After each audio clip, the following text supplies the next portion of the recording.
cameras are rolling. It is rolling. Oh, Who man, are okay. you? So my name is JT. I'm with Solar Service Solutions, and so we're the contractors who built this array. So right now what we're looking at is the first part of the array here, and it's actually 5 different smaller sections. This particular building, you can tell, had different add-ons throughout the years, and so you got different elevations. Right now we're working on setting up the inverters, so we have to eventually tie all these different sub-arrays. There's actually one still on the roof as well. Tie it all into the inverters and bring it down into the building. So that's where like the real magic happens there.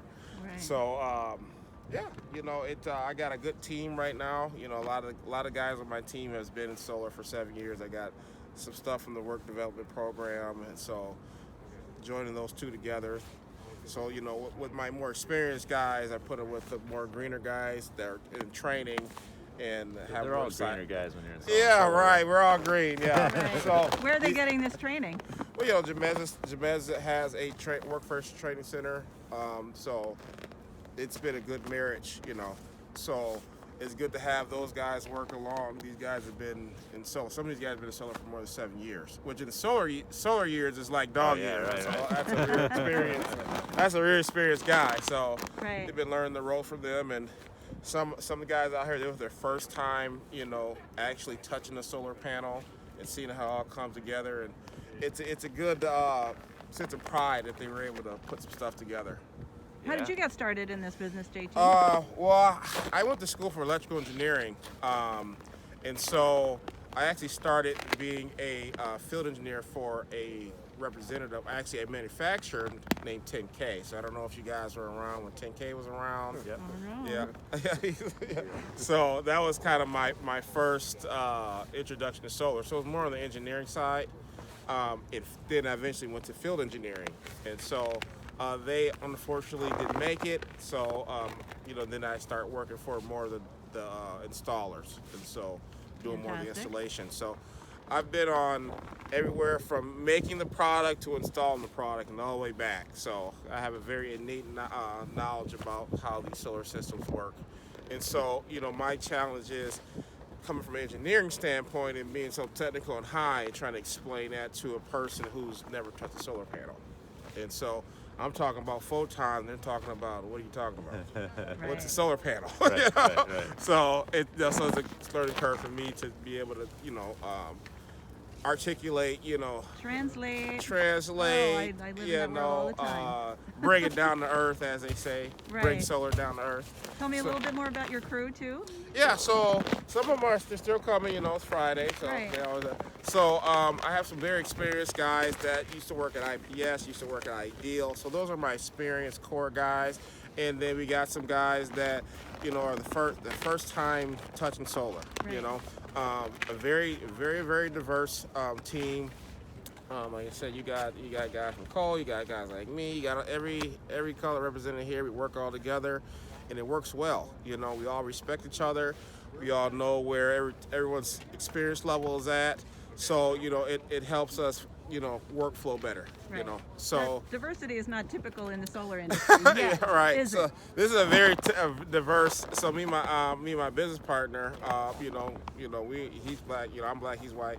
So it's just we embrace it, and at the end of the day, it's about we all have a passion for solar. We all want to work in solar. This is the kind of the industry that we like suck our teeth in and say, okay, let's do it.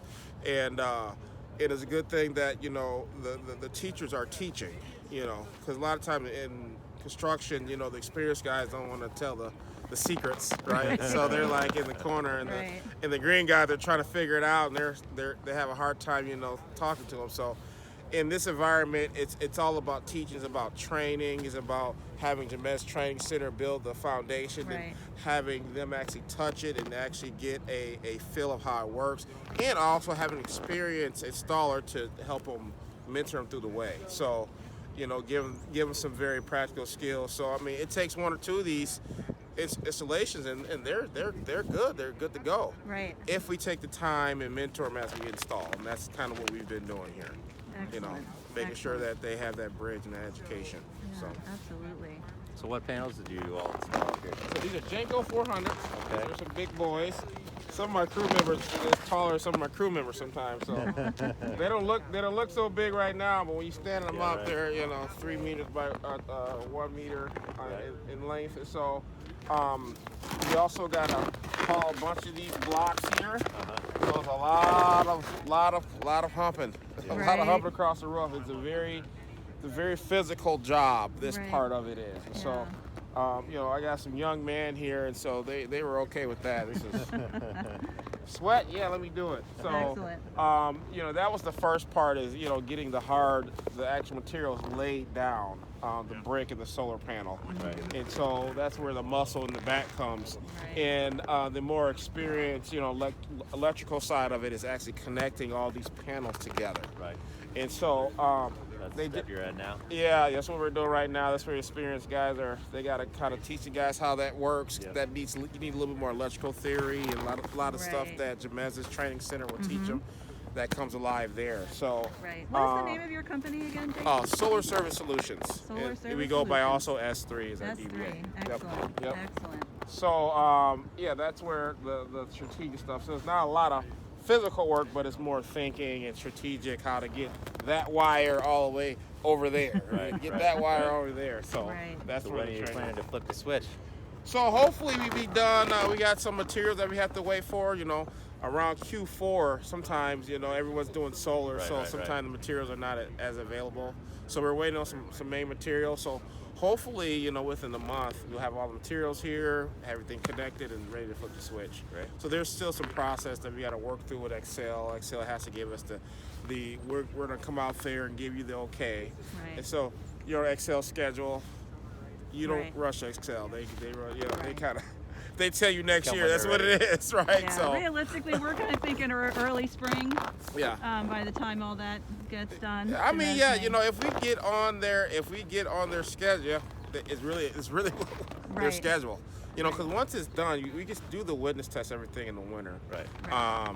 It's just like I said, it's just how their backlog is Yeah. at this point. But as far as the physical installation, that should be done. Right. Right, So where does right. it all tie in? Does it go on So in yep. over- So if you go across the roof, and we can go down there, we go in. So where that electrical pole is right there, that's where their electrical service is. So our two inverters shoot on that side, and they go all the way down, and then it connects into their electrical service. All right. So like I said, yeah, that takes the very experienced guys to figure that out. Very experienced, journeymen. Right.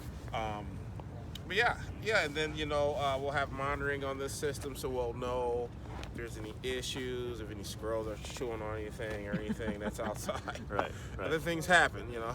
Right. So we'll have all that. So yeah, it's just I've been doing like all last year. I did solar gardens too, so I got a real good depth knowledge of how they all operate and how to maintain them. So. JT, anything you'd like to ask of our state legislature? Absolutely. Since we have an amazing Absolutely. I did my renewable research on energy you. champion here. So, I just want to say thank you. Of course. Thank you for spearheading opportunities for having a diverse workforce and green energy.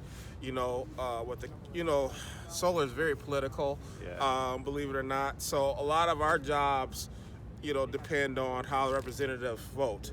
And so more so in solar than probably most construction industries. So every time you guys make a vote, we're all sitting around like, oh, please make the right one.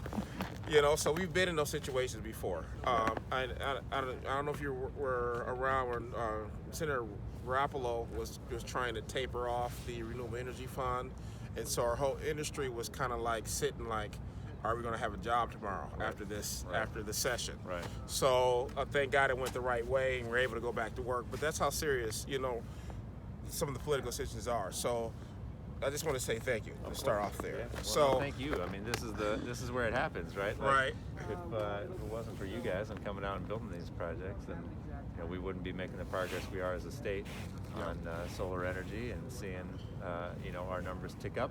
Not enough, right? We got to keep pushing hard, but it's a good start. it is a good start. And we've been fighting for better community solar laws at the state level, right? Trying to get some more access for folks, make sure that you know, we're doing more projects like these, which are in the community and you know, accessible to neighborhoods and community organizations, right? Like Minneapolis Climate Action that are trying to build these. So we're hoping to go in that direction and get you guys more work. Yeah, you know, I you know, the work that Jamez has been doing, gosh, he's been at this for so long that, you know, like my guys come on here, they think this stuff is just someone snaps your fingers and it happens. They don't realize this stuff has been in the process for so long. Right. They got, you know, leaders like Jamez, you know, really connecting us all together, you know, because at the end of the day, I'm just an installer, you know, I just love installing solar, but the work that Jamez does, you know, getting us all Yeah, you're tied more than together. just an adult. Yeah, you know, but you know, just tying us all together in his leadership and to go forward. So my questions for you are, you know, are there some decisions, you know, coming down the pipeline to increase funding for solar? And maybe, you know, I know we've got a split, you know, House and Senate here, and that's kind of challenging. Yeah. But what does the future look like? Chances? Yeah, we're working on it. So we got solar rewards increased over the summer, so that was a big deal. You know, in a time where it's hard to come to any agreement, we at least were able to come together on that. Say that we wanted to do more rooftop. The community solar space has been harder. There's been more disagreement, and you know, in part that's because it's sort of suffering from its own success, right? We've seen community solar do so well and put so many people to work that it's you know, the utility is trying to figure out how to handle that and how to respond, and so that's been. Representative Long, how can community solar, you know, we see it as an equity tool. Yeah. And are there any ways that we can, as citizens, as organizations, you know, push for even more equity and accessibility? I mean, because we're looking at this as a way for, you know, regardless of income, credit score, people can participate, whether they rent or own, get a credit on their electric bill and participate in the energy revolution.